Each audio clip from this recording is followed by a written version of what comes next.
રાજપીપળા ખાતે નરેન્દ્ર મોદી વિકાસ મિશન નર્મદાના ડેડિયાપાડા, સાગબારા, તિલકવાડા, ગરુડેશ્વર અને નાંદોદ તાલુકાના પ્રમુખ મહામંત્રીઓ અને જિલ્લાના અપેક્ષિત હોદ્દેદારોની મહત્વની આયોજન અંગેની મીટિંગ જિલ્લા પ્રમુખ દીપક જગતાપના અધ્યક્ષસ્થાને યોજાઈ હતી।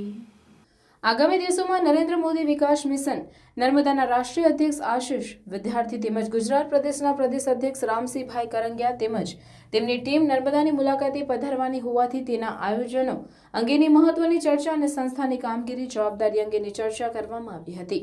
આ મીટિંગમાં જિલ્લા પ્રમુખ દીપક જગતાપે નરેન્દ્ર મોદી વિકાસ મિશનની કામગીરીનો ખ્યાલ આપી આગામી લોકસભાની ચૂંટણી સમયે જિલ્લા તાલુકાનું સંગઠન મજબૂત કરી અને રાજ્ય અને કેન્દ્ર સરકારની યોજના શહેરી અને ગ્રામ્ય વિસ્તારના છેવાડાના લોકો સુધી પહોંચાડવા અનુરોધ કર્યો હતો।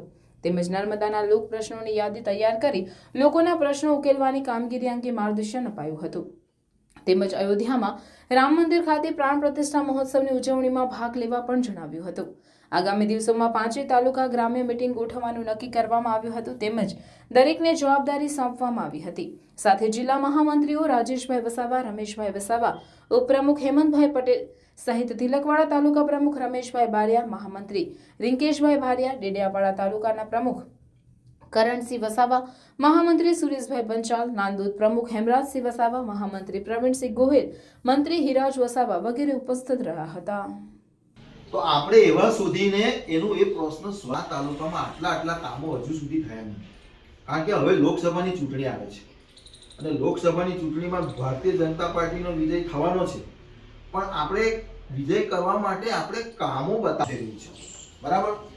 તો એ કાર્યક્રમો પણ આપણે પણ કરવાના છે, એમાં આપણે બી જોઈન થઈ જવાનું। ભારતીય જનતા પાર્ટીના અત્યારે બધા કાર્યક્રમો ચાલે જ છે, તો આપણે એમાં જોઈન થઈ જઈએ, એના કાર્યક્રમોમાં ભાગ લઈએ। આપણે કયા કયા કાર્યક્રમો કરી શકો તો મેં તમને ગ્રુપમાં પેલું એક લિસ્ટ મૂકેલું છે અંદર, રામ મંદિરના કયા કયા કાર્યક્રમો। સાથે સાથે સનની ગૌ સેવા ગતિવિધિ નર્મદા જિલ્લાની જવાબદારી છે। ભાજપમાં મોદી વિકાસ મિશનમાં મહામંત્રી, એ રીતે અલગ અલગ 2-3 કમિટીમાં આપણે પોતાની લૂંટ મંડળી છે, તો આ રીતે અલગ અલગ જવાબદારી આપણી પાસે છે અને બધી જવાબદારીમાં આપણે વ્યવસ્થિત કામ કરીએ છીએ।